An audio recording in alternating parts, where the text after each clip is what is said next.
How's it, folks? I hope you all enjoyed your holidays, as there is a bit of farming you'll need to do if you wish to get a decent stat roll on one of the new Nocturnal weapon types, especially if you want it as the new top ranked exotic rarity. Nocturnal weapons are meant to be used at night and generally deal significantly more damage, with the caveat that you will lose immunity either when you take damage or deal damage. Speaking of that, I wouldn't recommend using the weapon if it rolled as losing immunity when dealing damage, as that will often mean you'll run out of immunity in less than 20 hits. Whereas the other option involves you trying to avoid damage, which is significantly easier to pull off. One other notice to be aware of is that even if you don't have the Nocturnal weapon out, if it is one of the 4 weapons you have equipped, then you will still lose immunity if you get hit or deal damage, as its effects will still be active during the night.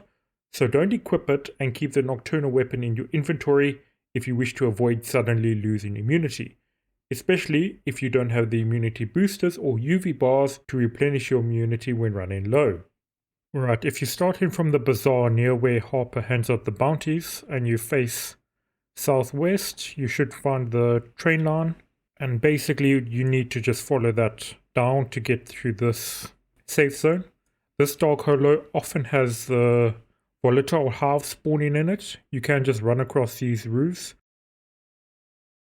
to the next dark hollow, which could get another volatile hive spawning in it, and this GRE aberration site on the opposite end of the tracks quite often has a tyrant spawn in it. And then these little open areas are where you get these night encounters, especially the orange ones, where you're most likely to find the new nocturnal weapons. You can occasionally get the blue ones, but I've yet to get any nocturnal weapon out of those night encounters.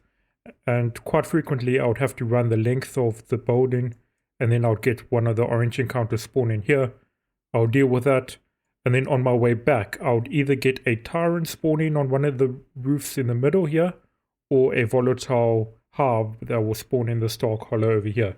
So I could frequently double dip by either adding a tyrant or the hive for a potential extra nocturnal weapon on the way back, and then you just pop in back to the safe house, rest for the morning, and then go back to bed, and then you can repeat it as many times as you want until you get a nocturnal weapon that you're happy with its stat rolls. And if you're feeling a little bit pressured by the volatiles roaming around here, because they're frequently on the rooftops, then there's a either PK or survivor safe zone over here, just on the opposite side of the first dark hollow, and there's another one just across an open area, and then there's a windmill just further south near the second dark hollow area.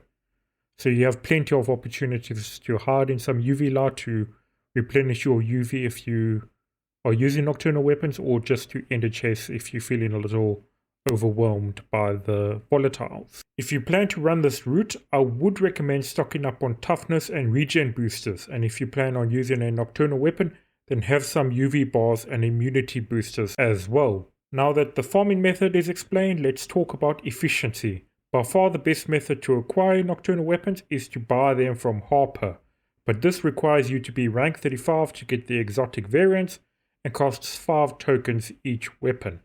If you plan to go this route, then I would recommend running the elite Harper missions a few times to get enough tokens to buy the nocturnal weapons until you get one with stats that suit your playstyle.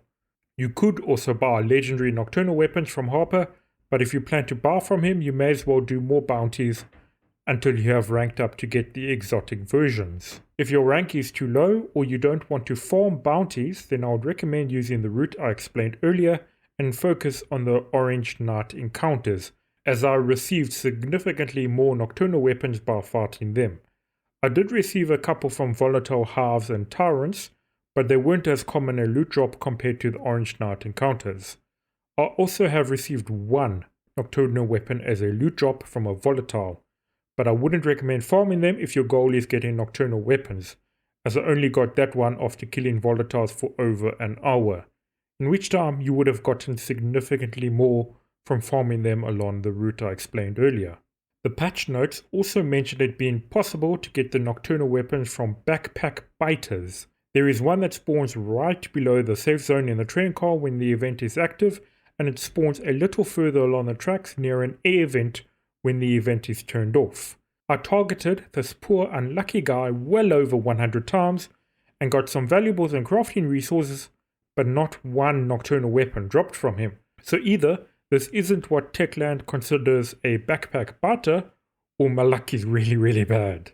The final way of acquiring the nocturnal weapons involves buying them off of the Pilgrim Outpost, although I wouldn't recommend doing it this way, as the drop is randomized, which includes its rarity, so you could end up wasting 30 tokens on a weak purple weapon that is worse than what you could get from Harper or farming the weapons.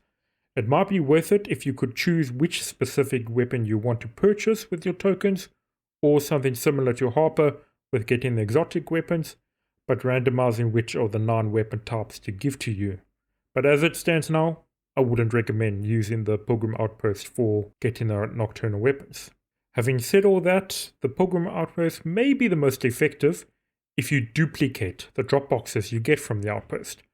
I haven't been able to test this out as my usual co-op partner is away on holidays, but I will post a comment as an update when I can try it out. If you wish to give it a go yourself, the method I will try involves dropping the loot box to your co-op partner using a throwaway low-level save. Have them pick it up, then roll back your save and repeat this until a decent stack is built up. Then, have your co-op partner drop the stack to your main save to claim, and you should get some decent rolls of nocturnal weapons with a big enough stack. Let me say again, I haven't tried this out yet, so I don't even know if it will work or not. So in summary, Harper offers the most efficient, legit way to get exotic nocturnal weapons, and if you don't want to buy or are too low leveled, then follow the route I outlined earlier, targeting orange night encounters. You could probably also multitask and complete Harper's weekly bounties involving getting 5,000 mutation samples, hunting 5 volatile hives, or hunting 3 volatile tyrants at the same time if you are trying to rank up with Harper. Hopefully, this video will help you all get a decent stockpile of these cool looking nocturnal weapons, and I hope Techland releases more versions in future updates as well, especially a Polon version, as it is my new favorite weapon type. Otherwise, I hope you all have a fantastic time, good night and good luck.